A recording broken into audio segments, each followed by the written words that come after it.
This has to be the electric sex month. Taurus, look at this. You've got Venus and Uranus opposite each other. You are after something more than the typical expected intimacy. And that's because of all of this powerful 8th house stuff. Uranus casting its progressive morality on these planets. But in all seriousness, you will need to look carefully at matters of intimacy this month, because there's so many planets in this sector. 3 planets in your 8th house. You've got that full moon casting its influence there on the 5th of December. And you've got 3 planets here. The North Node, your karmic point, Saturn, which has just gone direct, and Neptune still retrograde in the 11th house of friendship. So we see the blue triangular lines here all augmenting this social appetite for you.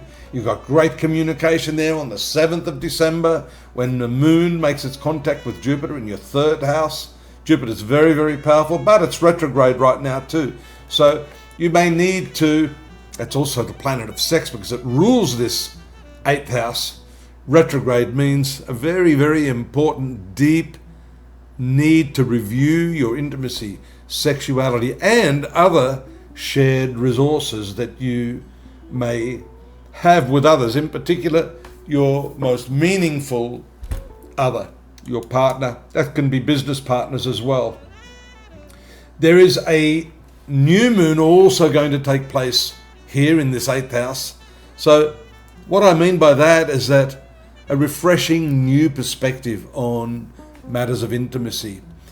You need a creative lift in this area because, as you know, sex is a pretty important part of relationships. There we have Mercury moving in to that zone as well. That is chock full of energy and you can't really avoid it, especially when you note the moon making its way up here as well.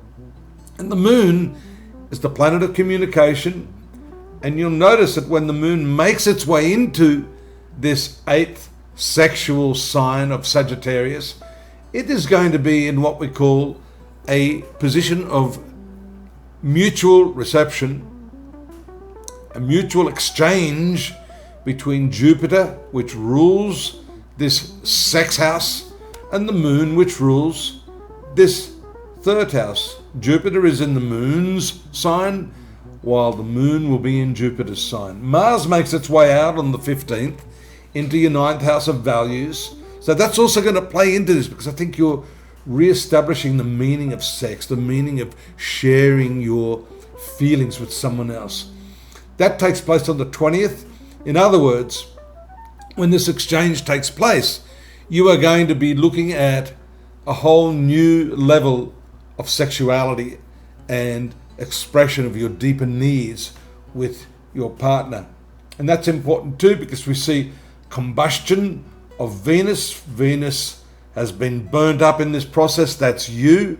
So there's probably a lot of frustration accompanying your current romantic situation. And I think you need a bit of a release valve right now, if I could use that term, mainly because in your career you've got this relentless Pluto energy.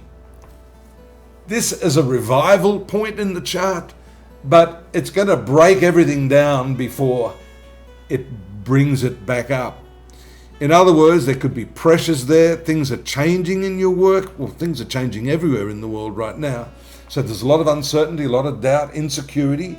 And that is why if you're having that sort of issue in your working life, you need to make sure that this sexual relationship component is on a nice even keel. That is why the new moon is so important. That's going to be your balancing mechanism this month, Taurus, for your career.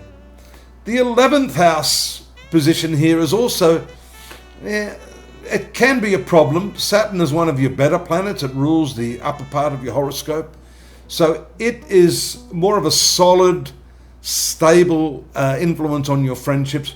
Nevertheless, it is a separative influence as well, and can indicate that it maybe is now time to analyze whether the ideals that you have in friendship, which is the position of Neptune here, matches up with the reality of how people are actually expressing their friendship to you, and vice versa. So this is a period where not only your intimate relationships are under the microscope, but your friendships and whether they are fulfilling your social needs at this time. Both of these areas of your life are extremely important, and we need to ensure that you have balance. Balance is the key word right now for you. So I've also put together it's a fairly big document for you at astrology.com.au. If you follow the links there, go over to the site,